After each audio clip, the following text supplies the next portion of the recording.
नमस्कार, DD news पर आप दो टूक देख रहे हैं। मैं हूं अशोक श्रीवास्तव। रोज मैं अपने दो टूक कार्यक्रम में जो मेरे पैनलिस्ट होते हैं, गेस्ट होते हैं, उनसे सवाल करता हूं। लेकिन आज दो टूक की शुरुआत मैं आपके साथ एक सवाल पूछकर कर रहा हूं। आप मेरे सोशल मीडिया हैंडल पर आइएगा और इस सवाल का जवाब जरूर दीजिएगा। सवाल बड़ा आसान है। मैं सिर्फ आपसे यह जानना चाहता हूं कि जो मैं टिप्पणी कर रहा हूं वो सही है या गलत है। जो टिप्पणी है, क्या घुसपैठियों के लिए रेड कारपेट बिछाई जाए? आप इससे सहमत हैं या असहमत हैं? आपको लगता है ये सही है या आपको लगता है कि गलत है ये बयान? घुसपैठियों के लिए रेड कारपेट बिछाना चाहिए। अगर आपको लगता है तो लिखिएगा कि भाई घुसपैठियों के लिए रेड कारपेट बिछाए। लेकिन अगर आपको लगता है बयान सही है तो बताइएगा।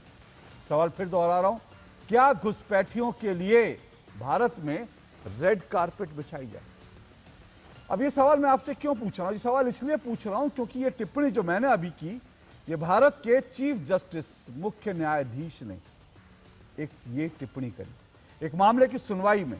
दरअसल मामला जो है वो रोहिंग्या घुसपैठियों से जुड़ा था और इस मामले में चीफ जस्टिस ने टिप्पणी करी। उन्होंने कहा कि ये जो रोहिंग्या हैं, जो चोरी छिपे आ जाते हैं, जमीन खोद कर, पानी में से तैरकर, जिस भी तरह से आते हैं, उन्होंने कहा जब आ जाते हैं गलत तरीके से तो शरणार्थी तो नहीं हुए ना, घुसपैठी हैं। तो क्या घुसपैठियों के लिए रेड कारपेट बिछाई जाए? यह भारत के सुप्रीम कोर्ट के जो भारत के न्यायाधीश है, मुख्य न्यायाधीश है, उनकी टिप्पणी थी। लेकिन मुख्य न्यायाधीश की इस टिप्पणी के खिलाफ भारत में एक ऐसा वर्ग है जिसने उनके खिलाफ ही मोर्चा खोल दिया कि भाई चीफ जस्टिस ऐसी टिप्पणी कैसे कर सकते हैं। और इसमें कुछ पूर्व जज, कुछ सो कॉल्ड बुद्धिजीवी, कुछ पत्रकार, कुछ यूट्यूबर्स, सबने कहा चीफ जस्टिस की टिप्पणी जो है यह बिल्कुल गलत है। आप सोच सकते हैं घुसपैठियों का इकोसिस्टम इस देश में कैसा है। वैसे तो किसी को इस देश में हैरानी नहीं होनी चाहिए। अभी एक फिल्म धुरंधर फिल्म आई जिसकी बड़ी चर्चा हो रही है। उस धुरंधर फिल्म में जिसमें पाकिस्तान का असली चेहरा दिखाया गया है, भारत के कुछ यूट्यूबर्स को वो भी खराब लग रहा है। वो कह रहे हैं कि नहीं, पाकिस्तान बैशिंग की हो रही है फिल्म में। तो सोचिए इस देश में किस किस तरह के, इस देश में जो है भारत का नमक खाकर नमक हरामी करने वाले कैसे कैसे लोग रहते हैं। इस देश में कुछ लोगों को यह भी अखर रहा है कि भाई धुरंधर फिल्म में पाकिस्तान के खिलाफ जो है सब कुछ दिखाया जा रहा है। तो जिस देश में पाकिस्तान के लिए गाने वाले हो तो उसमें घुसपैठियों का भी समर्थन होगा ही, क्योंकि घुसपैठिए जो हैं वो भी बांग्लादेश के होते हैं, म्यांमार के होते हैं। तो धर्म के आधार पर, मजहब के आधार पर उनको हर चीज जो है, क्योंकि पाकिस्तान और उनका मजहब एक है, इसलिए उनको लगता है कि ये फिल्म का में पाकिस्तान का विरोध नहीं होना चाहिए। और इसी तरह से घुसपैठिए क्योंकि उनके मजहब के हैं, इसलिए उनको लगता है चीफ जस्टिस ने ऐसी टिप्पणी कैसे कर दी। तो दोटू में आज ये सवाल उठाना जरूरी है क्योंकि आज चीफ जस्टिस ने साफ तौर पर कहा कि मैं इस तरह के जो टिप्पणियां होती है, इस तरह की जो चीजें, जो माहौल बनाया जाता है, मैं उससे डरने वाला नहीं हूं।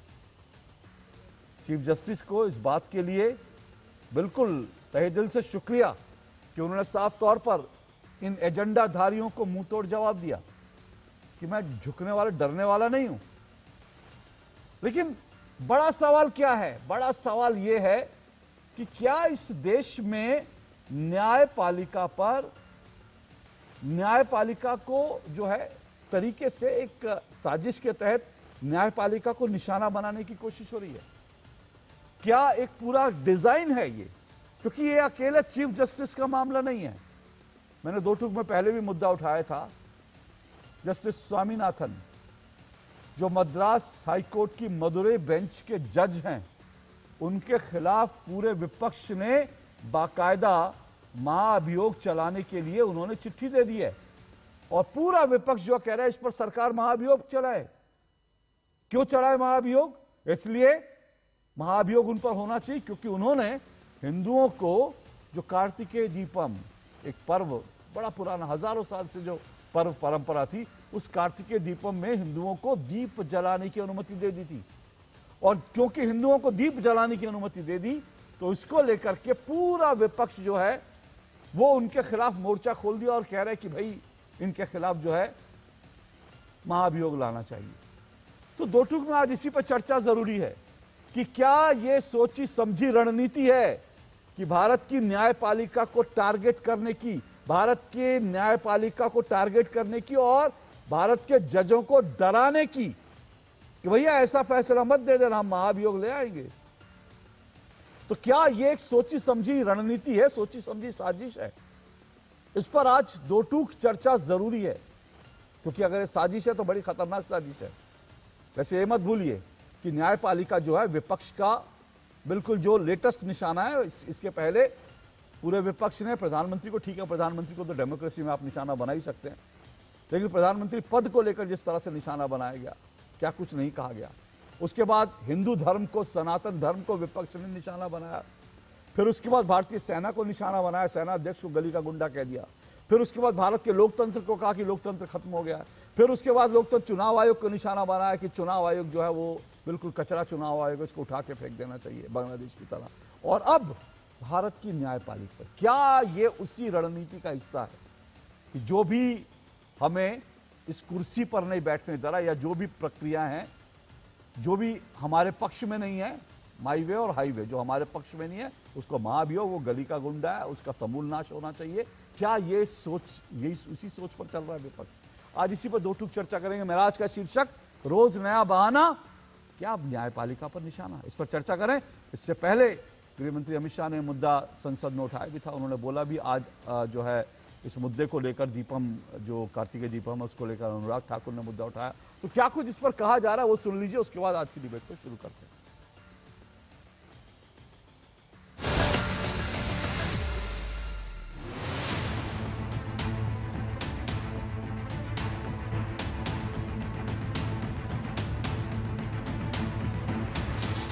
हम एक बात बोलूं, जो सब जज को कोई लूज कमेंट करना नहीं चाहिए।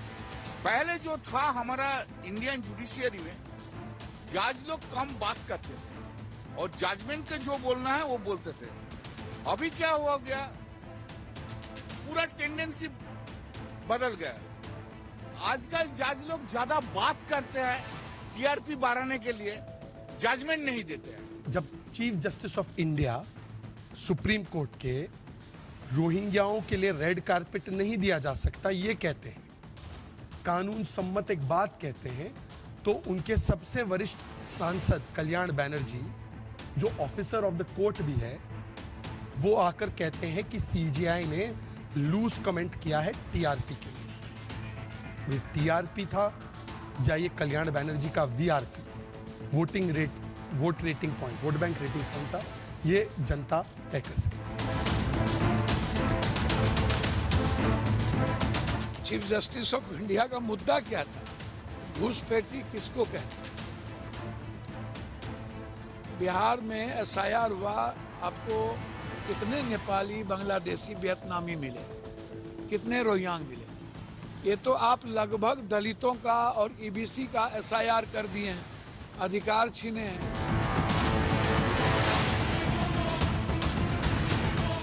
हमारे देश के सुप्रीम कोर्ट के चीफ जस्टिस ने जो कुछ बोला है वो इस देश की आत्मा को समझकर बोला है, और उसका जितना स्वागत होना चाहिए, भरपूर स्वागत होना चाहिए, पूरे देश से स्वागत होना चाहिए।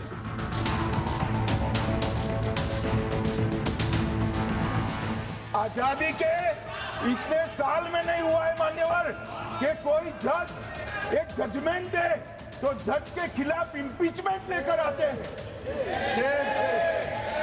अपनी वोट बैंक को एड्रेस करने के लिए इंपीचमेंट लेकर आते हैं मान्यवर। और ये सारे ने तो साइन कर दिया, साथ ही साथ उद्धव जी ने भी साइन कर दिया। उद्धव जी, जजमेंट क्या है?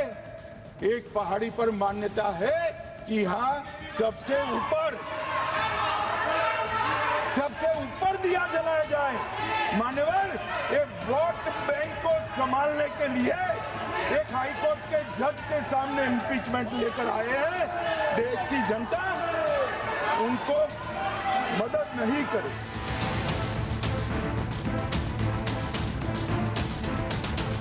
जजेस इंक्वायरी एक्ट के तहत एक इंक्वायरी होती है। इंक्वायरी में अगर सब कुछ ठीक पाया जाता है, इम्पीचमेंट वहीं रुक जाती है। नहीं पाया जाता तो सदन में वापस आता है। सदन में जो संबंधित जज हैं उसको उनका अपना पक्ष रखने का खुद या अपने वकील के जरिए मौका मिलता है। ये तो संवैधानिक प्रक्रिया है। आप सांसदों को अपने संवैधानिक अधिकार इस्तेमाल करने से कैसे रोक सकते हैं?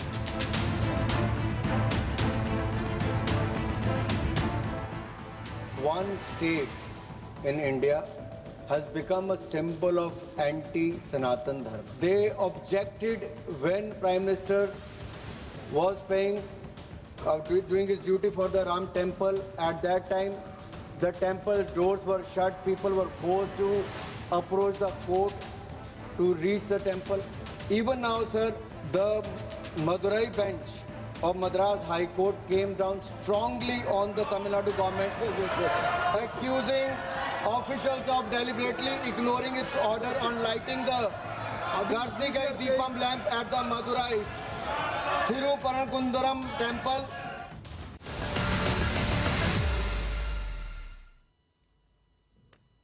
तो चलिए इस मुद्दे पर चर्चा करेंगे। मैंने आपको तमाम बयान सुनवाए, तो इसी पर आज की चर्चा होगी। रोज नया बहाना, क्या अब न्यायपालिका है निशाना, और इस पर चर्चा करेंगे। मेरे साथ फिलहाल 3 मेहमान जुड़े। आइए तीनों मेहमानों का परिचय करवा दूं। मेरे साथ विजय शर्मा जुड़ चुके हैं, बीजेपी के प्रवक्ता हैं विजय शर्मा जी। मेरे साथ तहसीन पूनावाला जुड़े हैं, तहसीन पूनावाला राजनीतिक विश्लेषक हैं तहसीन पूनावाला जी।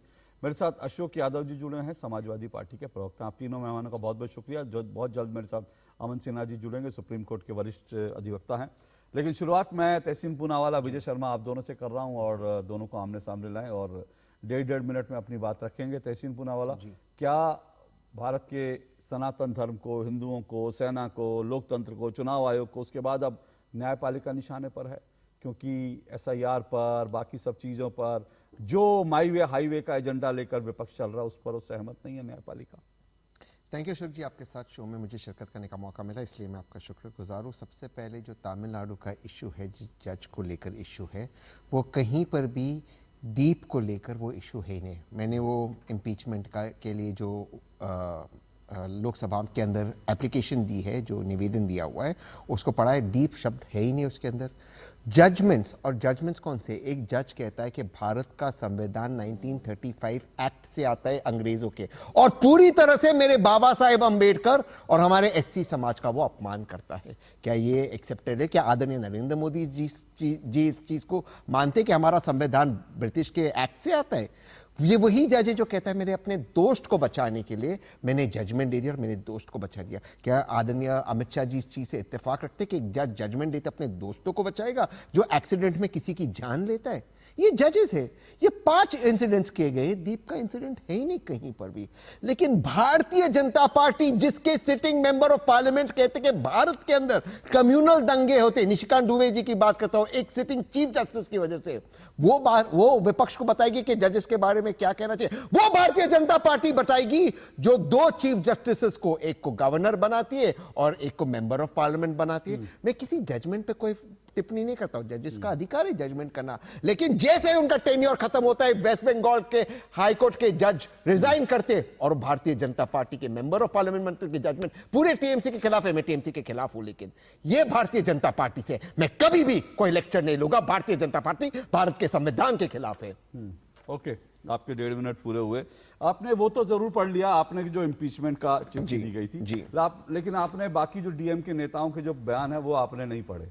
इम्पीचमेंट में जो लिखा गया था और DM के नेताओं के जो बयान हैं, जिस पूरी चीज जिसके कारण ये पूरा मामला ट्रिगर किया, जिस बात पर आपने ये नहीं बताया मेरे दर्शकों को कि कोर्ट के आदेश के बावजूद पूरा विवाद दीपम जलाने पर हुआ। कार्तिकेय दीपम को लेकर के बाकायदा कोर्ट के आदेश के बावजूद वहां पर DM के सरकार ने कहा नहीं जलाना चाहिए, उसका रिव्यू होना चाहिए। आपने ये सब नहीं बताया। ये ठीक है कि आड़ आप किसी की भी ले सकते हैं, जैसा कि किया गया है, लेकिन असली कारण क्या है वो आपको DM के नेताओं के बयानों में मिल जाएगा। मैं इसका जवाब बाद में दूंगा विजय जी। ठीक है, ठीक है। विजय जी आपके 1.5 मिनट। वो कह रहे हैं कि भाई उन्होंने तो संविधान के खिलाफ जाकर काम किया था, इसलिए जो है ये दिया गया। आवाज दीजिए विजय शर्मा जी की आवाज दीजिए। आप ही हाँ बोलिए। तहसीन भाई अभी आरोप लगा रहे थे कि किस तरह से राज्यसभा का मेंबर, मैं इनको एक तस्वीर दिखा देता हूँ, बता देता हूँ, छोटी सी, शायद इनके नॉलेज में होगी, कई बार डिबेट में भी आई होगी। तो इन्होंने नाम सुना होगा इनके एक बहुत अच्छे वो बहरूम इस्लाम जी का। आपने सुना होगा वो 1952 में कांग्रेस ज्वाइन करते हैं, कई पदों पे रहते हैं। उसके बाद में 1962 में वो राज्यसभा के मेंबर चुने जाते हैं, कांग्रेस से 68 में चुने जाते हैं, 72 में वो रिजाइन कर देते हैं और गुवाहाटी हाई कोर्ट के जस्टिस बन जाते हैं। 79 में चीफ जस्टिस बनते हैं। उसके बाद में वो 80 में दोबारा से वो रिटायर्ड हो जाते हैं और 9 महीने बाद दिसंबर में उनको दोबारा से सुप्रीम कोर्ट का जस्टिस बना दिया जाता है और जगन्नाथ मिश्रा जी का जो बहुचर्चित केस था उनके हक में वो फैसला सुना देते हैं। उसके बाद में देखिए कमाल की बात, देखिए रिटायरमेंट होने के बाद में फिर उनको राज्यसभा का मेंबर बना दिया जाता है। तो ये कांग्रेस में कैसा है। और एक दूसरे, मुझे लगता है अच्छी तरह से पता होगी, तहसीन भाई कोई और होते प्रवक्ता तो शायद मैं नहीं करता, कांग्रेस पार्टी ने तो वो पाप कर रखा है जिसके पास लॉ की डिग्री नहीं थी उनको भी जस्टिस बना दिया सुप्रीम कोर्ट का। ये भी आपने देखा होगा, आईसीएस जो एक थे अधिकारी उनको जज बना दिया। तो ऐसे कांग्रेस का, और आपने इंदिरा गांधी का एक मामला देखा होगा, किस तरह से उनको अयोग्य ठहराया गया और उन्होंने अपने आप ही इम्यूनिटी ले ली, उनके खिलाफ कोई केस नहीं चला गया। विजय जी आपके शुरुआती 1.5 मिनट पूरे हुए, लेकिन मेरा जो सवाल था, और तहसीन जी ने भी बड़े आसानी से एक ही मुद्दे पर गए और वो जो है जजों की अपॉइंटमेंट की तरफ चले गए। विजय जी आप भी वहां चले गए। मेरा मुद्दा जजों की जो अपॉइंटमेंट है उसको लेकर बहुत कुछ है, बहुत कुछ कहा जा सकता है। जो तहसीन पूनावाला ने कहा उसमें भी कुछ चीजें फैक्ट्स हैं, जो विजय जी कह रहे हैं उसमें भी कुछ चीजें फैक्ट्स हैं। लेकिन मेरा सवाल 2 है, मैं फिर से कह रहा हूं, क्या न्यायपालिका को निशाना बनाया जा रहा है? और सिर्फ एक नहीं, अगर आप कह रहे हैं कि दीपम को लेकर कोई ऐतराज नहीं था, तो सवाल यह है कि घुसपैठियों वाले बयान पर क्यों चीफ जस्टिस के खिलाफ मोर्चा खोला गया? क्यों चीफ जस्टिस के खिलाफ मोर्चा? मैं फिर से कह रहा हूं, इस देश में एक ऐसा इकोसिस्टम तैयार कर दिया गया है कि जो जज हमारे खिलाफ बोले, और मैं ऐसे ही नहीं बैठता हूं, मैं तो ऐसे बहुत सारे आपको जजों पर जो पर्सनल रिमार्क्स हुए, पर्सनल टिप्पणियां हुई, मैं उन पर्सनल टिप्पणियों का भी जिक्र कर सकता हूं कि आपके खिलाफ जो है अगर फैसला आपके पक्ष में नहीं आया तो प्रियंका गांधी वाड्रा हो या राम गोपाल यादव हो या डीएमके हो, सब जो है जजों के खिलाफ जो है पर्सनल टिप्पणी करने लगते हैं। मैं इसीलिए कह रहा हूं कि ये सीधा एक तरह से भारत के जजों को डराने की कोशिश है कि हमारे हक में फैसला दो, नहीं तो इंपीचमेंट लाएंगे, नहीं तो पब्लिकली तुम्हारे खिलाफ जो है चिट्ठियां लिखवाएंगे। ये इस देश में चल रहा है। तहसीन पूनावाला मैं गलत कह रहा हूं? अशोक जी, मैं मानता हूं कि जजेस पे पॉलिटिकल पार्टीज का प्रेशर रहा है। जैसे विजय भाई ने बिल्कुल सही कहा, इंदिरा जी के समय में गलत हुआ था। जो गलती इंदिरा जी करे वो विजय जी का सीधा कहना है कि मोदी जी करेंगे। इंदिरा जी और मोदी जी के उन्होंने तुलना कर दी। इंदिरा जी ने गलत किया आप कह रहे हैं? मैं तो 100% कहता हूं, मैं तो गलत को गलत कहता हूं, मैं तो गलत को गलत कहता हूं। मतलब इंदिरा गांधी जी ने न्यायपालिका का दुरुपयोग किया, अपनी मर्जी से जज बैठाए और इस देश की न्यायपालिका का माहौल बनाया। और 2014 में विजय जी मेरे बात बोल दीजिए। विजय जी मेरे बात बोल दीजिए। विजय जी मेरे बात बोल दीजिए। एक मिनट विजय जी रुकिए, क्योंकि वो जो स्टेटमेंट कह रहे हैं वो मुझे लगता है सोशल मीडिया पर और मीडिया में, एक मिनट, वो एक बहुत अच्छे स्पष्ट रूप से कह रहे हैं और वो मुझे लगता है वायरल कंटेंट दे रहे हैं कि इंदिरा गांधी ने भारत की न्यायपालिका का दुरुपयोग किया, न्यायपालिका को अपनी तरीके से जजों को बैठा करके उन्होंने अपने पक्ष में फैसले सुनवाए। और जो ये सहमत है आप इस बात? 100%। और जो बात ये बात जो मैंने कहा, एक बार जो सहमत है वो मैं बिल्कुल कह रहा हूं। मुझे लग रहा है ये जो है ऑन रिकॉर्ड ये दर्ज होना चाहिए। आप कट कर दीजिए। मैं इसको फिर से कह रहा हूं कि 2014 के पहले जो भी गलतियां हुई थी, और मैं मानता हूं गलतियां हुई थी, वो विजय जी ने बताई गलती थी, मैं मानता हूं 100% गलत था। किसी एक व्यक्ति को जज बनाना, बिना क्वालिफिकेशन के बनाना, जज को बाद में एमपी बनाना 100% गलत था। 99 नहीं 100% गलत था। लेकिन क्यों किया गया होगा ऐसा? आदरणीय क्यों किया गया? मेरा काउंटर क्वेश्चन है। हर पॉलिटिकल पार्टी को जुडिशरी को कंट्रोल में रखना है।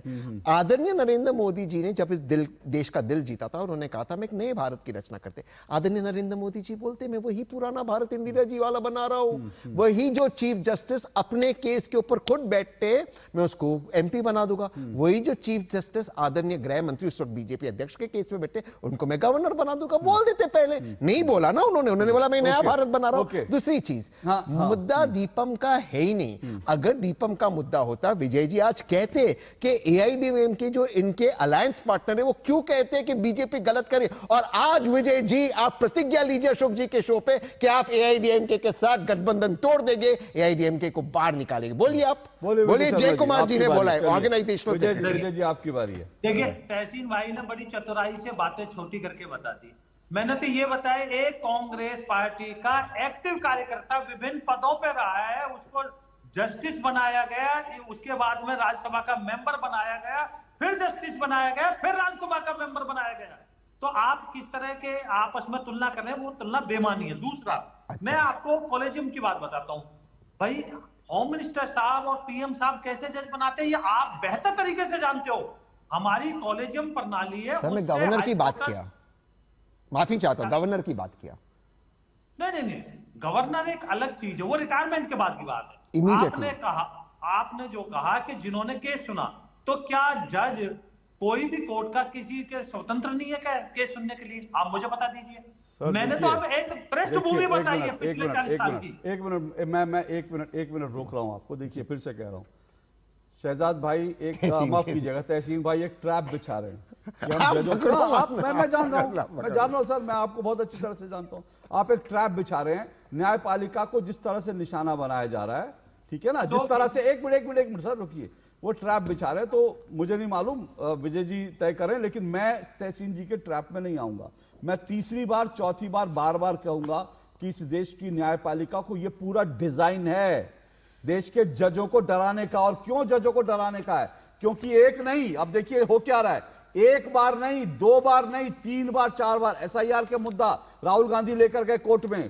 पूरा मतलब राहुल गांधी के समर्थक लेके गए, पूरा विपक्ष एसआईआर कर रहा है, कहा कि एसआईआर को रोक दो, गलत हो रहा है, वोट चोरी हो रही है।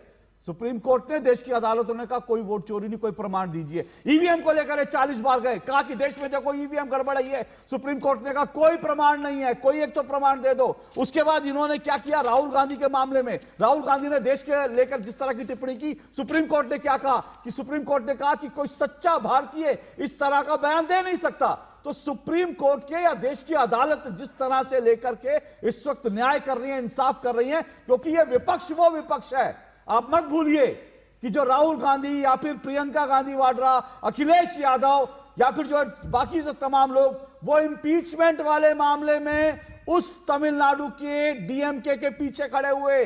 वो डीएमके, जिस डीएमके ने घोषित रूप से कहा कि सनातन डेंगू मलेरिया है, एड्स हैं, इनका समूल नाश होना चाहिए, वो डीएमके। और इसीलिए दीपम वाला मुद्दे को आज आप जो है इसको किसी भी रूप में दे दें, लेकिन ये दीपम वाला मुद्दा हो या घुसपैठियों वाला मुद्दा हो, इन दोनों ही मुद्दों पर तकलीफ है विपक्ष को। और ये तकलीफ जो है न्यायपालिका, इस तकलीफ के कारण निशाना बनाया जा रहा है।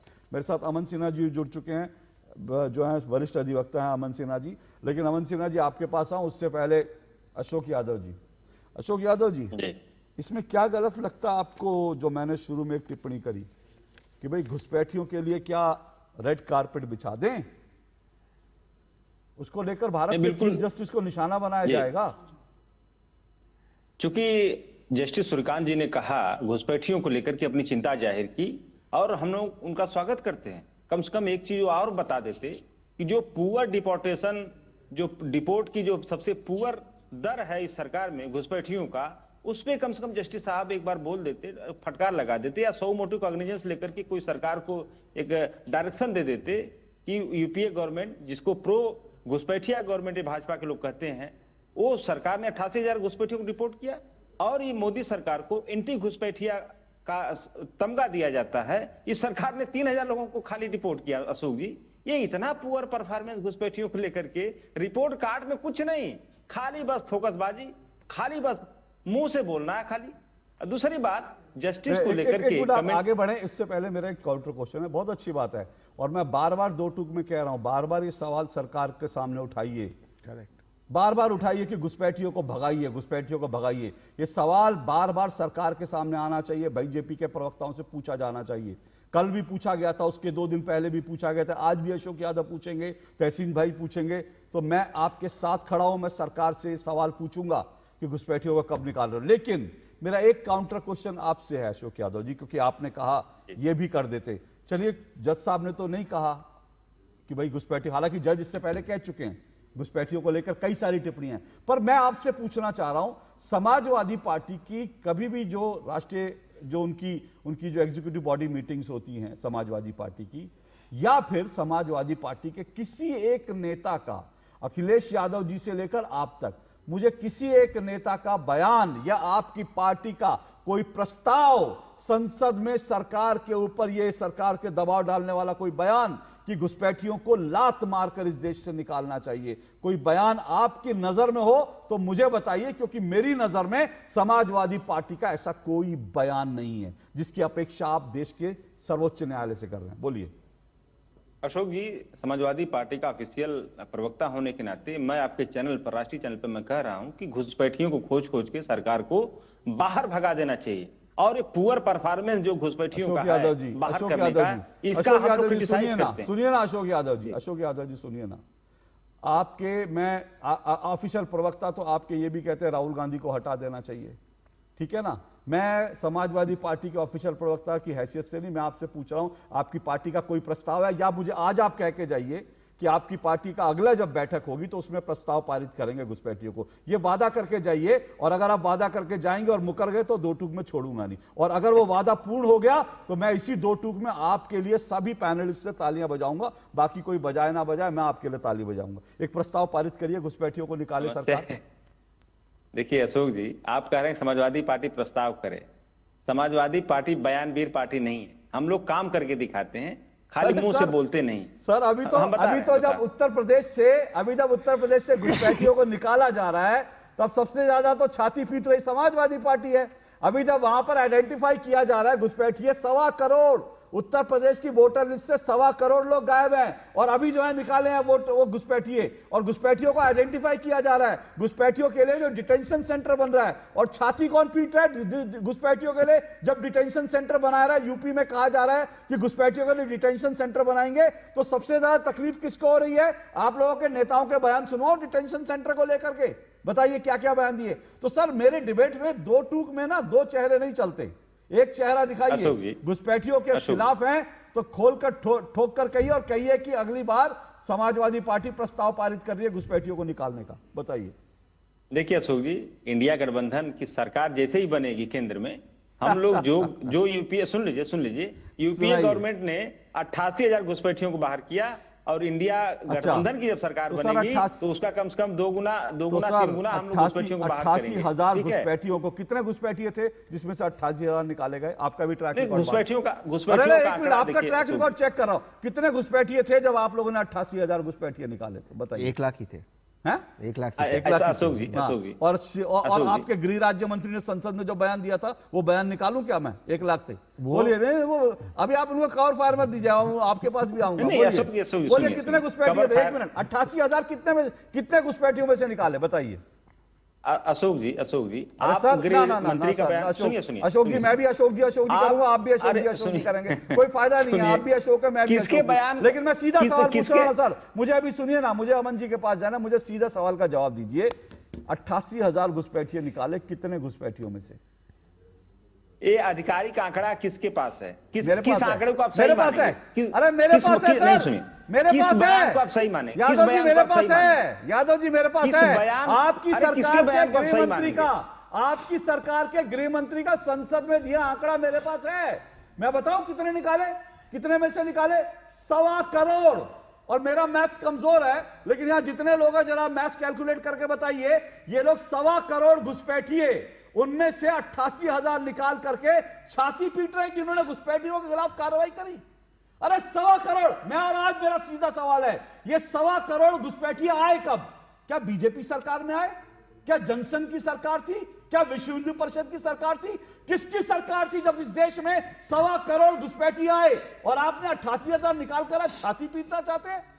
मतलब क्या आप लोग और आप लोगों के बयान एक एक घुसपैठिए के पक्ष में, शर्म आनी चाहिए। देखिए इस तरह से घुसपैठियों को कवर फायर आप लोग देते हैं। अशोक जी, घुसपैठियों को लेकर के कई नेताओं के कई बयान सर कई नेताओं के कई बयान हैं। अशोक जी मुझे दबाइए नहीं, अशोक जी मुझे समय खराब हो रहा है, मैं समय खराब हो रहा है, मैं फिर सुनिए, समय खराब हो रहा है, एक मिनट समय खराब हो रहा है, मैं अमन जी के पास जा रहा हूँ। क्यों समय नहीं खराब हो रहा है? सुनिए क्यों समय खराब हो रहा है, सुनिए मेरी बात सुनिए, क्यों समय खराब हो रहा है, एक मिनट, क्यों समय खराब हो रहा है? मेरी आज की डिबेट घुसपैठियों पर नहीं है।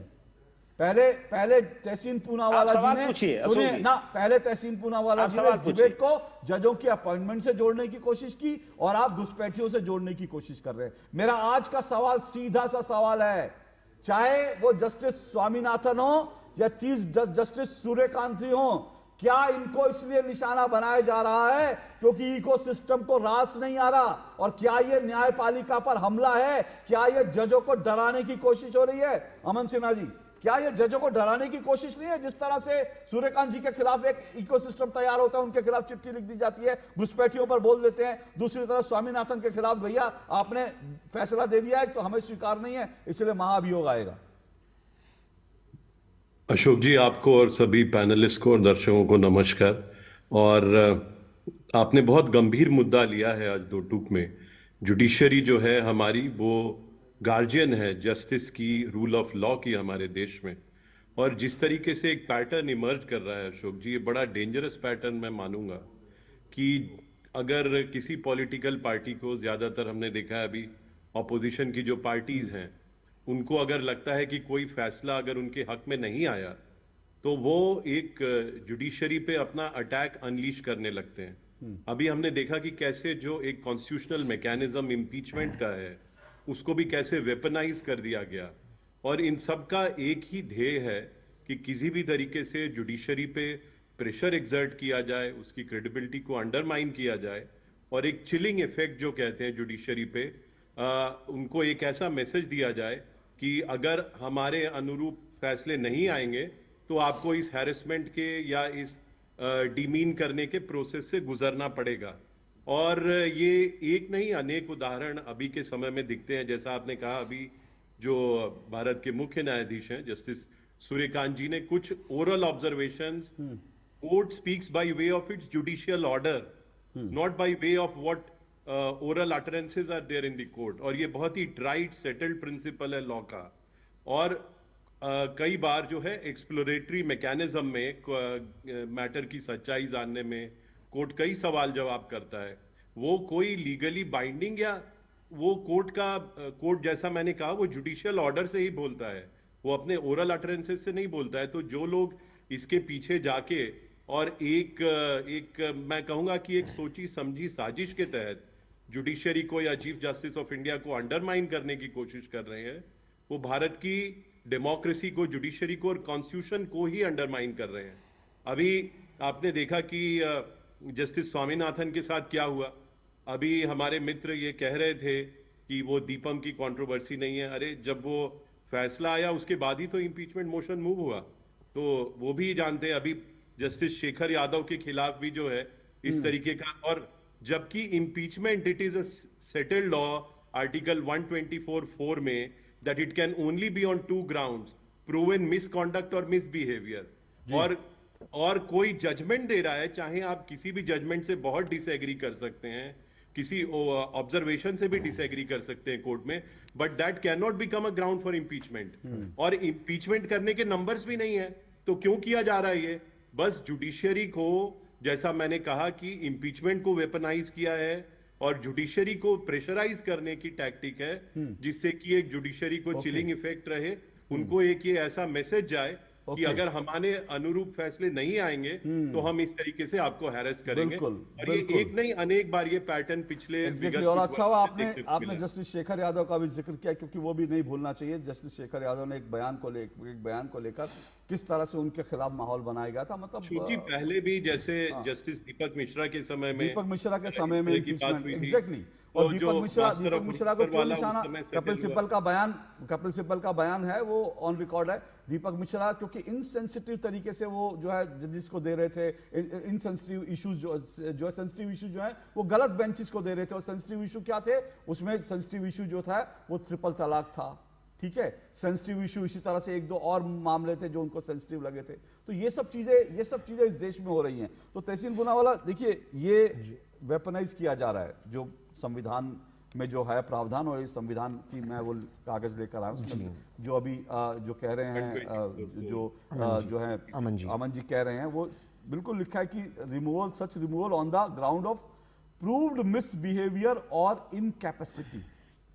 अब ये कौन सा मिसबिहेवियर इनकैपेसिटी हो गया जिससे लाया गया? और फिर मैं पूछ रहा हूं कि क्या घुसपैठियों के खिलाफ इस देश का जज कोई टिप्पणी भी नहीं कर सकता? मैं फिर से एक तो बहुत समय के बाद मैं अमन भाई के साथ स्क्रीन शेयर कर रहा हूँ, तो अच्छा लगता है। One of the best lawyers है हमारे देश के अंदर। लेकिन देखिए अमन भाई, मैं थोड़ा सा आपसे इत्तेफाक नहीं रखता। मैं दोबारा से कहता हूँ, जो इम्पीचमेंट लाया गया जजमेंट पे लाया ही नहीं गया। अब आप कह सकते हो 1000 बार ये अब आया तब आया, जब जज साहब खुद कहते हैं कि मैंने अपने दोस्त को बचाने के लिए, जिसने एक्सीडेंट में एक मर्डर किया, जजमेंट दे दिया, तो क्या करे? जब आपके लॉयर एसोसिएशन ने कहा, उनको ये क्लाउन्स कहते हैं, जज कहते भारत का संविधान 1935 से कॉपीड है, तो क्या करे? तो जस्टिस चंद्रू ने कहा कि इस तरह की बातें करते ही लॉस इज मेंटल बैलेंस। ये तो शब्द ने कभी जज के खिलाफ कर ही नहीं सकता, पर जस्टिस चंद्रू रिटायर्ड ने कहा है, तो फिर क्या करे? तो हमारा संवैधानिक कर्तव्य जुडिशरी को बचाना। ये तो हम संवैधानिक काम करें, कोई असंवैधानिक काम करने नहीं। दूसरी चीज, जहां तक सवाल है दीपम का और घुसपैठियों का, दीपम जलाया गया था, 100% जलाया गया था। दीपम, ये भारतीय जनता पार्टी, विजय जी आए, उन गलत कह रही कि दीपम नहीं जलाया गया था, कोई और जगह पे जलाना। दीपम नहीं, दीपम जलाने को लेकर के इसको ये डीएमके, उसके बाद डीएमके ने कहा कि नहीं वो जला, क्या ये नहीं कहा गया कि इससे सांप्रदायिक माहौल बिगड़ेगा? ऐसे बयान सुनाऊं? नहीं, मैं वो दूसरी जगह पर जहां इतने वर्षों से जलाया गया, वहां पर जलाया गया था दीपम, 100% जलाया गया था। ये तथ्य है। अगर बीजेपी पार्लियामेंट के अंदर खड़े होकर झूठ कहते, कब जलाया गया था? 2014 से तो जल ही नहीं रहा वहां पे। 2014 से कोर्ट के फैसले बाद रोक लगी, और उसी रोक को जो है स्वामीनाथन ने हटाया, और उसी रोक और जो पुरानी जगह। अब आप कंफ्यूज कर रहे हैं, इसलिए मैं दर्शकों को बता दूं, ये डीएमके का पूरा स्टैंड है। और फिर से कह रहा हूं, मेरे पास सारे बयान हैं। कहा कि वहां दरगाह भी है, सांप्रदायिक माहौल खराब हो सकता है। तो मेरा सवाल ये 2500 साल पुराना हिंदुओं की कोई परंपरा है, तो वहां पर सिर्फ इसलिए जो है दीपम ना जलाए हिंदू, क्योंकि वहां एक दरगाह भी आ गई है, तो उससे माहौल खराब हो जाएगा। मतलब आप माहौल तो ठीक करने के लिए आप अपनी पुलिस भेज देते, आप माहौल को कंट्रोल में रखते, कोई बदमाशी करता उठा के उसको बंद कर देते, ये तो अधिकार आपके पास था ना। बजाय उसके कि आप कहेंगे कि वहां पे दरगाह और हिंदू दीपक ना जलाए क्योंकि माहौल खराब हो जाएगा। ये कौन सा इंसाफ हुआ इस देश जब में? 2014 में इसको बंद किया गया था, क्योंकि उसके पहले जलाया गया था, और मैं इसके पक्ष में हूं कि भगवान शिव का दीपम जलाया ही जाए। लेकिन जब इसके पहले बंद किया गया था 2014 से 2016, किसकी सरकार थी? अरे किसी की सरकार, AIDM की। अरे जज कोर्ट में गए। अब कोर्ट का फैसला था ना, सरकार वो उसको अपील भी नहीं किया। सवाल कोर्ट। अब मैं आपसे एक टेक्निकल बात करता हूं, मैं आपको कर रहा हूं, इन्होंने अपील नहीं किया। अब गए 2 जज बेंच, जबकि वो 3 जज बेंच का जजमेंट था। 2 जज का बेंच, वो 3 का था, 2 जज का था जो मैंने तो अब सवाल यह है कि उसको हायर कोर्ट में ले जाना है, यही संवैधानिक प्रक्रिया है। तो अगर एक जज इस तरह से अपने ही कोर्ट के फैसले को, मैं इसको फैसले को नहीं मानता हूं, डीएमके भी नहीं मानती, बिल्कुल जलाना चाहिए दीपक, भारत एक हिंदू राष्ट्र है, बिल्कुल जलाना चाहिए, लेकिन वो संवैधानिक तरीके से जलाना चाहिए। तो जज अगर इस तरह की बातें करें तो फिर उसके लिए ये बात हुई। जहां तक सवाल घुसपैठियों का है, मैं अब भी कहता हूं कि हर एक घुसपैठिए को बाहर निकालना चाहिए। उनके लिए दिल्ली के अंदर 1 बेडरूम फ्लैट ट्वीट या एक्सपोस्ट करते फिर वो डिलीट करने का काम भारतीय जनता पार्टी को नहीं करना चाहिए। ओके, अमन सिन्हा जी रिस्पॉन्ड कीजिए, फिर विजय जी आपके पास आ रहा हूं।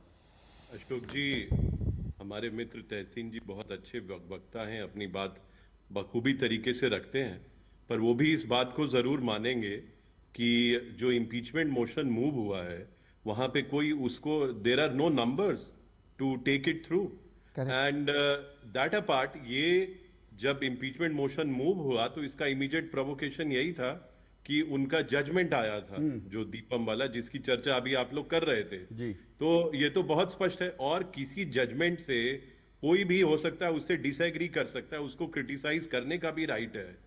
पर अभी जो आप अनुच्छेद पढ़ रहे थे अशोक जी, आर्टिकल 124(4), उसके तहत it is not at all a ground for impeachment. Why is impeachment motion being brought in? Only to exert pressure on the concern जज, उस जज के ऊपर उसको प्रेशराइज करने के लिए, उसको अंडरमाइन करने के लिए, उसकी क्रेडिबिलिटी को डिमीन करने के लिए ये किया जा रहा है। और ये पहला इंस्टेंस है इस तरह का, क्योंकि इम्पीचमेंट मोशन को वेपनाइज करना, जैसे जस्टिस शेखर यादव के केस में हुआ और पीछे भी कुछ केसेस में हुआ, तो वो स्पष्ट रूप से दिखाता है जहां पे कि कोई इस तरह के इंग्रेडिएंट्स या ग्राउंड्स आर्टिकल 124(4) में बन नहीं रहे हैं, ना नंबर्स हैं, फिर भी इंपीचमेंट क्यों लाया जा रहा है अशोक जी? इसीलिए लाया जा रहा है कि जुडिशरी को एक प्रेशराइज करने का अटेम्प्ट है जस्टिस सूर्यकांत के खिलाफ इस तरह की बातें बोलने का। जो ऑनरेबल जस्टिस सूर्यकांत जो चीफ जस्टिस ऑफ इंडिया हैं, उनके खिलाफ इस तरह की बातें बोलने का क्या औचित्य? उन्होंने तो कोई जुडिशियल ऑर्डर भी नहीं पास किया है। कोई कोर्ट में ओरल ऑब्जर्वेशन कुछ एक्सचेंज हो रहे हैं, और हमारे तहसीन भाई, बाकी भी पैनलिस्ट हैं, आप सब लोग जानते हैं कि कोर्ट की एक अपनी प्रक्रिया होती है, और ऐसा नहीं होता कि सीधे जाते ही जो है कोर्ट जुडिशियल ऑर्डर पास कर देता है। पार्टियों को हक है अपना केस रखने का, और जज को राइट है कोई क्वेरी करने का। अगर जज ने in order to get to the bottom of the matter, in order to get to the heart of the matter, अगर उसने कोई प्रश्न पूछा तो उसको इसके लिए आप कास्टिगेट कर देंगे, स्वीपिंग ब्लैंकेट जजमेंट्स उसके ऊपर पास कर देंगे? अच्छा, इंटरेस्टिंग पूरी बात तरह ये से है, सर्वथा अनुचित है अशोक जी। और अगर जुडिशियरी को जो सबको न्याय देते हैं, जो यहाँ पे रूल ऑफ लॉ का इम्प्लीमेंटेशन को इंश्योर करते हैं, अगर उसको प्रोटेक्ट नहीं किया जाएगा तो कोई प्रोटेक्टेड नहीं रहेगा एग्जैक्टली देश में। अगर इस तरीके नहीं, मुझे हैरानी इस बात पर भी है, ये वो विपक्ष जो कहता है अभिव्यक्ति की आजादी होनी चाहिए, वो विपक्ष जिसको लगता है, जिसके नेता भारत तेरे टुकड़े होंगे इंशाअल्लाह इंशाअल्लाह, ये नारा लगाने वालों को भी इम्यूनिटी देना चाहता है कि अभिव्यक्ति की आजादी है, भारत तेरे टुकड़े होंगे इंशाअल्लाह इंशाअल्लाह, अभिव्यक्ति की आजादी है। एक आतंकवादी की बरसी मनाना, आतंकवादी की बरसी मनाना जो है वो भी जो है अभिव्यक्ति की आजादी है। ये कहना कि भारत की उस आतंकवादी को जिस कोर्ट ने जो दिया था वो जुडिशियल किलिंग थी, तो वो विपक्ष जिसको जुडिशियल किलिंग कहने वाला वो सब अभिव्यक्ति की आजादी में आता है। लेकिन जस्टिस सूर्यकांत को अभिव्यक्ति की आजादी नहीं है, वो तो ज्यादा बोल रहे हैं, वो ज्यादा बोल रहे हैं, जैसा कि कल्याण बनर्जी ने कहा कि इन लोगों को ज्यादा बोलने की आदत पड़ गई है। और दूसरी तरफ जो है जस्टिस सूर्यकांत को, जस्टिस स्वामीनाथन को फैसला देने की अनुमति नहीं है, क्योंकि वो फैसला जो है आपकी विचारधारा के खिलाफ जा रहा है। विजय जी। और अशोक जी, मुझे ये भी आश्चर्य होता है, अभी जैसे आपने बात की कल्याण बनर्जी जी की, तो वो तो एक लॉयर हैं, अकॉम्प्लिश लॉयर हैं, उसके बाद भी जो सेटल्ड लीगल प्रिंसिपल्स हैं कि court speaks by way of its judicial order, you can not castigate a जज for simply asking a question.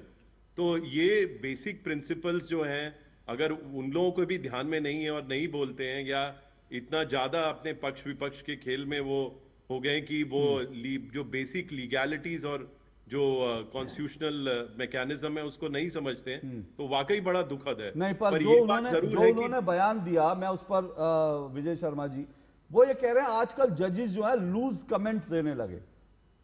क्या आप इससे सहमत हैं कि भाई जज क्योंकि लूज कमेंट देने लगे?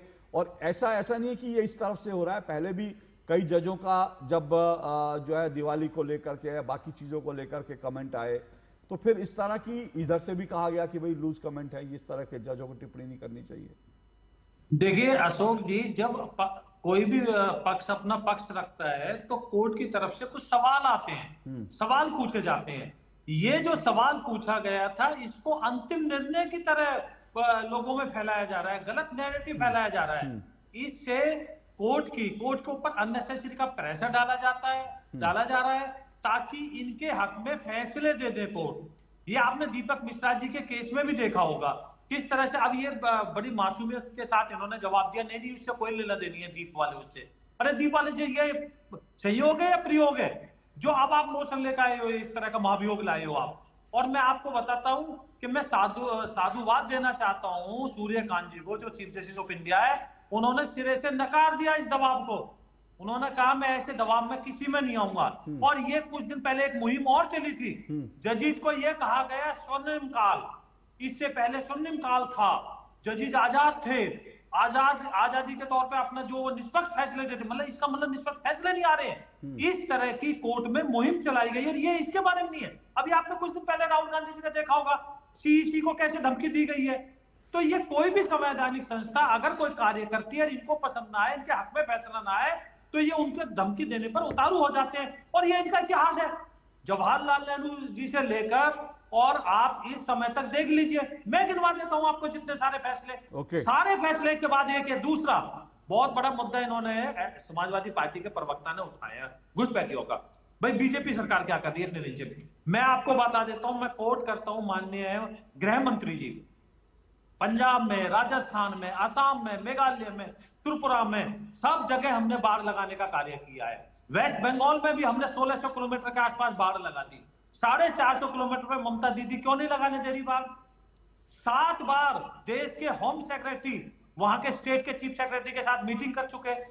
10 बार उनको रिमाइंडर भेजे जा चुके हैं। वहां हाय हल्ला करते, जमीन देने का काम स्टेट का होता है, स्टेट ने मुहैया नहीं कराई जमीन। तो ये घुसपैठी किसके कारण आ रहे हैं? और अशोक जी मैं आपको वचन देता हूं यही, जैसे ये कहते थे ना कि राम मंदिर बनाएंगे पर तारीख नहीं बताएंगे, हमने नक्सलवाद भी खत्म करने का काम किया है, वो अंतिम सांसें गिन रहा है। हमने 370 भी खत्म किया, राम मंदिर भी वही बना। ये हमारा अथक प्रयास था, सड़क से लेके और कोर्ट तक हमने लड़ाई लड़ी, गोलियां खाई हमने, हमारे वकील पेश हुए। इसी तरह से जिस तरह से हमने ट्रिपल तलाक खत्म किया, ये घुसपैठियों का एक एक जो भी इन्होंने फर्जी दस्तावेज बनवा रखे हैं सरकारों के साथ मिलके, जो वेस्ट बंगाल की इधर उधर की, हम एक एक घुसपैठियों को बाहर निकाल कर मानेंगे। ये हमारा वचन है। अशोक जी लिख लीजिए आप। Okay okay. अब मैं देखिए, इससे पहले अशोक यादव जी के पास आऊं, मैं अशोक यादव जी आपसे यही कह रहा था, अगर आप घुसपैठियों पे डिबेट कर रहे थे, आपने घुसपैठियों का मुद्दा उठाया, मेरा न्यायपालिका को लेकर था। न्यायपालिका को डराने की आप लोग जो कोशिश कर रहे हैं, रामगोपाल यादव का बयान में लेकर बैठा हूं, अगर आप कहेंगे तो वो भी पढ़ के सुना दूंगा। अखिलेश यादव बोले लखनऊ में कोई घुसपैठिया नहीं। अखिलेश यादव बोले लखनऊ में कोई घुसपैठिया नहीं। 6 दिन पुराना बयान है ये। अब जो है, जब लखनऊ में घुसपैठिया निकल रहे हैं, धड़ाधड़ निकल रहे हैं, तो एक पार्टी के नेता का बयान दिखाइए कि ये घुसपैठियों को सबको आइडेंटिफाई कर रही है सरकार, इसके लिए साधुवाद, और इनको जल्दी से जल्दी निकालिए हिंदुस्तान से। कोई एक बयान बताइए, 6 दिन पुराना बयान अखिलेश यादव जी का, मैं आपको सुनवा रहा हूं, बोलिए। देखिए अशोक जी, पहली बार मुझे ये जानकारी मिली, भाजपा के साथी ने बताया कि border security state government rule करती है, क्योंकि ममता बनर्जी ने बाढ़ नहीं लगने दिया, इसलिए घुसपैठी आ बाढ़ लगनी है। अशोक जी आपने गलत बाकी बीएसएफ क्या कर रही है? बीएसएफ क्या कर रही है? बीएसएफ क्या कर रही है? एक मिनट, एमएचए क्या कर रहा है? सर सर दूसरी बात नहीं, अशोक यादव जी सुनिए, अशोक यादव जी सुनिए, एक मिनट, मैं क्लियर कर देता हूं कि आपने ठीक कहा, ये बीएसएफ के जिम्मे है। लेकिन अगर आपने गृह मंत्री का बयान सुना हो तो उन्होंने क्या कहा, वहां पर जब फेंसिंग करनी होती है तो जमीन कौन देता है? केंद्र सरकार जाके कहीं की भी जमीन ले लेती है कि राज्य सरकार जमीन देती है? उन्होंने कहा फेंसिंग के लिए जो लैंड वो करना था, लैंड अब तक जो है पश्चिम बंगाल सरकार ने नहीं दी, क्योंकि लैंड एक्वायर पश्चिम बंगाल की सरकार कर सकती है। वो बीएसएफ जाकर वहां तंबू नहीं तान देती कि भाई हम बीएसएफ केंद्र से आए हैं तो हम तंबू तान देंगे, हम बॉर्डर फेंसिंग कर देंगे, ऐसा नहीं होता। तो फेंसिंग के लिए जमीन जो है राज्य सरकार देती है। ये आपको पता है, आप पढ़े लिखे व्यक्ति है, लेकिन आप गुमराह कर रहे हैं, मुझे मालूम है जानबूझकर। अब बोलिए। 5 सेकंड का। हाँ बोलिए विजय जी, बोलिए। अच्छा अशोक जी, आपकी जानकारी के लिए एक और बता दूं, ये मेरे यशस्वी प्रधानमंत्री जी के द्वारा ही कोशिश करके वहां सीमा निर्धारण हुआ है। वेस्ट बंगाल के साथ 2200 किलोमीटर के आसपास हमारी सीमा लगती है, जिसका सीमा निर्धारण नहीं हुआ था। सीमा निर्धारण करके 1600 किलोमीटर के आसपास बाढ़ लगाने का कार्य हमने किया वेस्ट बंगाल में। ओके तो उसके साथ लगती थी। ओके अशोक जी बोलिए। देखिए, हाँ, सीमा निर्धारण का काम आपने बताया, चाइना बॉर्डर का भी सीमा निर्धारण कर देते। हमारे राष्ट्रपति जी ने कहा कि 2014 के पहले जो देश का क्षेत्रफल था, आज 2024 में देश का क्षेत्रफल क्या है? सीमा निर्धारण की बात कर रहे हैं आप। विषय से मत भागिए। नहीं, मैं देखिए, मैं जुडिशरी पे आ रहा हूं। विषय से मत भागिए। चाइना पे, फिर उसके बाद अमेरिका पे, फिर उसके बाद रशिया पे, फिर उसके बाद कहीं और। ये सुने, विषय पे मत भागिए। मैं जुडिशरी पे आ रहा हूं। एक मिनट, विषय से मत भागिए, विषय से मत भागिए। देखिए, मैं आपको मैंने अभी अखिलेश यादव का एक बयान बताया, मैं दूसरा बयान भी बता दूं क्या? मुझे हर सवाल से पहले अखिलेश यादव के बयान आपको बताने पड़ेंगे। अखिलेश यादव के लिए घुसपैठिया कौन है? उन्होंने कहा लखनऊ में कोई घुसपैठिया नहीं है। ये 6 दिन पहले का बयान है, लेकिन वो और 6 दिन पहले बयान उनका बता दूं अखिलेश यादव का। उन्होंने कहा उत्तर प्रदेश में एक घुसपैठिया है, और वो घुसपैठिया कौन है? वो मुख्यमंत्री योगी आदित्यनाथ हैं। ये बयान है। तो आप घुसपैठियों की बात जब करेंगे तो अपना दामन देख लीजिए। आपके लिए योगी आदित्यनाथ घुसपैठी हैं, लेकिन लखनऊ में जगह जगह जो रोहिंग्या बैठे हुए हैं, लखनऊ में जगह जगह जो बांग्लादेशी बैठे हैं जिनको योगी सरकार निकालने की कोशिश कर रहे हैं, वो आपको घुसपैठिए नहीं दिखते, आपको योगी आदित्यनाथ घुसपैठिए दिखते हैं। इसलिए मैं कह रहा हूं आप लोगों की मुझे बोलने मानसिकता दीजिए, को मुझे होगा बोलने क्या दीजिए सर? मुझे बोलने दीजिए, मैं बता रहा हूं, मैं बता रहा हूं, और विषय में बोलिएगा। हाँ बिल्कुल बिल्कुल। देखिए जो हमारे राशिद जी का बयान था लखनऊ को लेकर के, बिल्कुल 100% उन्होंने सही कहा, क्योंकि बिहार में चुनाव खत्म हो गया। सुन लीजिए, बिहार में चुनाव खत्म हो गया, बिहार में कितने घुसपैठिए पकड़ी सरकार, कितने घुसपैठियों को आइडेंटिफाई किया गया। सर मैं आप लोगों को चुनावी घुसपैठिया मुझे एक बात की बड़ी तकलीफ है, मुझे एक बात की बड़ी तकलीफ है सर। मुझे लगता है मैं पता क्या सोच रहा हूं अशोक यादव जी, मैं सोच रहा हूं कि एक दिन मैं अपने दो टूक में सारे विपक्षी प्रवक्ताओं को एक लाइन से आके बैठा दूं जिनको जानकारी नहीं है। मैं सोच रहा हूं कि एक दिन ना आधे घंटे की मैं इस लायक नहीं हूं, मैं बड़ा छोटा सा पत्रकार हूं, लेकिन मुझे लगता है आप लोग या तो जानते नहीं या जानबूझ के गुमराह करने की कोशिश करते हैं। तो मुझे लगता है एक दिन में 12-15 जो समाजवादी पार्टी कांग्रेस के तमाम नेता जो कहते हैं ना कि कितने घुसपैठिए आइडेंटिफाई हुए, उन सबको लाकर एक दिन उनकी क्लास लेनी पड़ेगी। आप लोगों को यह नहीं पता कि घुसपैठियों को आइडेंटिफाई करना चुनाव आयोग का काम नहीं है। यह मैं रोज अपने शो में दोहराता हूं, लेकिन रोज एक नया प्रवक्ता आता है, वही कहता है अरे बिहार चुनाव से 69 लाख वोट काटे गए हैं, 65 लाख नहीं। आप लोग 65 लाख पे छाती सुनिए, पूरी बात सुनिए, यादव जी पूरी बात सुनिए। 65 लाख पे छाती पीट रहे थे, चुनाव आयोग ने 69 लाख वोट काटे। अब इन 69 लाख वोटों क्योंकि वो इसलिए वोट काटे क्योंकि उसमें कुछ घुसपैठिए भी हैं, ठीक है। कितने घुसपैठिए हैं ये आइडेंटिफाई करना, ये काम अब गृह मंत्रालय कर रहा है। गृह मंत्रालय की तरफ से कहा गया है कि अब वो आइडेंटिफाई करेगा कौन घुसपैठिए, उनको निकालने का काम करेंगे। ये चुनाव आयोग का काम नहीं है। तो बिहार में हो चुका, और अगर कोई वहां पर कोई सब वैध वोटर थे तो मैं फिर से आज शायद 501वीं बार पूछ रहा हूं विपक्षी प्रवक्ताओं से, 69 लाख वोट कटे, 59 लोग भी आप क्यों नहीं लेकर आए जिनके वोट गलत कटे थे? 59 लोग ले आइए ना कि इनके वोट गलत काटे, वो क्यों नहीं लाते आप? तहसीन भाई बोलिए। देखिए मैं अशोक बोलिए आप, फिर मैं विजय जी के पास एक सवाल पूछ रहा हूँ। देखो मैंने फिर से MHA के रिकॉर्ड निकाले और मैंने कानून भी निकाला। UPA 1 UPA 2 में बांग्लादेश के साथ, हमारे टोटल बांग्लादेश के साथ जो बॉर्डर है वो है 4096.7 kilometers. UPA 1 UPA 2 Manmohan Singh ji की बहुत कमज़ोर सरकार ने 2740 किलोमीटर को फेंस किया था 2014 तक, और आदरणीय नरेंद्र मोदी जी और अमित शाह जी की बहुत मजबूत सरकार 440 किलोमीटर को फेंस की थी। तो मुझे लगा जो माननीय गृह मंत्री जी ने बोले ज़मीन नहीं दे रहे, ये नहीं दे रहे, वो नहीं दे, फिर मैंने देखा कि जो ज़मीन है 90% अक्वायर UPA ने कर दिया था, और केंद्र सरकार के पास ये प्रावधान है नेशनल सिक्योरिटी के लिए कि वो जमीन ले सके और स्टेट गवर्नमेंट को कॉम्पनसेट कर सकते पैसे से, जो भी है। तो अब मुझे बताए, कमजोर सरकार ने 2740 किलोमीटर के, मजबूत सरकार ने 440 किलोमीटर की, जबकि 90% जमीन अक्वायर हो गई थी। MHA कह रहा, मैं नहीं कह रहा हूं। इसके अलावा कमजोर सरकार ने 80,000 लोगों को लात मार के बाहर निकाला, मजबूत सरकार ने केवल 5,000 लोगों को बाहर निकाला। क्यों?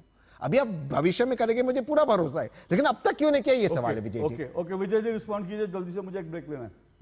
तहसीन भाई, हमारी 2200 कुछ किलोमीटर सीमा लगती है वेस्ट बंगाल के साथ। पहले मैं करेक्ट ये कर दूं आपको, जो वेस्ट बंगाल के साथ, वेस्ट बंगाल और बांग्लादेश के साथ हमारी सीमा लगती है, उसके अंदर 1600 कुछ किलोमीटर पे लग चुकी है। मैं चाहूं तो मैं एक्यूरेट भी बता देता हूं आपको, 2216 किलोमीटर, 2253 किलोमीटर हमारी सीमा लगती है, और 1653 किलोमीटर पे बाढ़ लग चुकी है। और ये आपको भी पता है, चाहो तो मैं आपको भेज भी दूंगा। मैं मानता हूं। नहीं, कई गांव ऐसे थे जो आधे गांव बांग्लादेश में थे, कुछ जमीन हमने उनको दी, कुछ जमीन उनकी ली, और हमने एक स्पष्ट सीमांकन किया ताकि वहां बाढ़ लगाने का कार्य हो सके। और 112 किलोमीटर ऐसी है जहां नदी, नाले, पहाड़ हैं, जहां नहीं लग सकती। मैं एग्जैक्ट जो हमारे होम मिनिस्टर साहब का जो बयान है, मैं वो संसद में दिया हूं, बता रहा हूं। उसमें से 450 किलोमीटर ऐसी सीमा है जिसको ऊपर ममता दीदी वहां जमीन मुहैया नहीं करा रही। राजनीतिक वहां पे सुनिए ना, मैं आपको रोक रहा हूं, मैं आपको रोक रहा हूं, मुझे एक ब्रेक लेना है, मुझे जल्दी से एक ब्रेक लेना है। मैं ब्रेक के बाद आखिरी सवाल के लिए चंद मिनट मेरे पास बचेंगे, ब्रेक के बाद आऊंगा। लेकिन फिर से कह रहा हूं, आज का मेरी डिबेट फेंसिंग पे नहीं है, आज की मेरी डिबेट घुसपैठियों पे नहीं है, लेकिन न्यायपालिका पर जो लगातार हमले हो रहे हैं उस पर है। इस ब्रेक के बाद आ रहा हूं।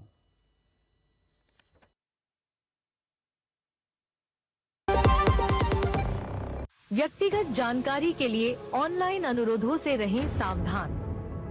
कुछ भी जानकारी देने से पहले जरूर सोचें। कोई भी वैधानिक कंपनी फोन या इंटरनेट पर आपसे निजी जानकारी कभी भी नहीं मांगती, इसलिए ऐसे कॉल या ईमेल आने पर अपनी जानकारी देने से पहले समझदारी दिखाएं और सावधानी बरतें।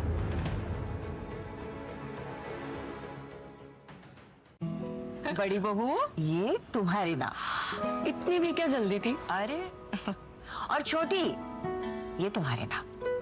और ये मेरी गुड़िया की नाम। फिर दादी, हाँ आपके नाम? सब कुछ मैंने बैंक, लॉकर, फिक्स डिपॉजिट सब में इन्हें ही तो नॉमिनी बनाया है। कल जब मैं ना रहूं तब पैसे मिलने में इन्हें आसानी हो। शुभ शुभ बोलो। क्या? आरबीआई कहता है जानकार बनिए, सतर्क रहिए। मेरी पसंद, मेरी पसंद, मेरी पसंद, मेरी पसंद, हमारी पसंद, हम सबकी पसंद। मजबूत देश का मजबूत सरिया हो गया स्टील। 25 लाख का हॉस्पिटल बिल है, इतने पैसे कहाँ से आएंगे? पैसों की चिंता आप मत कीजिए पापा। मैम, सर का हेल्थ इंश्योरेंस क्लेम अप्रूव हो गया है। आप? पॉलिसी बाजार। पॉलिसी बाजार पर 0 GST के साथ अब 1 करोड़ का हेल्थ इंश्योरेंस सिर्फ 550 रुपए महीने से शुरू। गोल्डी छोले मसाले, जहाँ जाए रिश्ते बनाए। गोल्डी लाए हैं फ्रेश लॉक टेक्नोलॉजी, जो रखे मसालों को हर समय फ्रेश।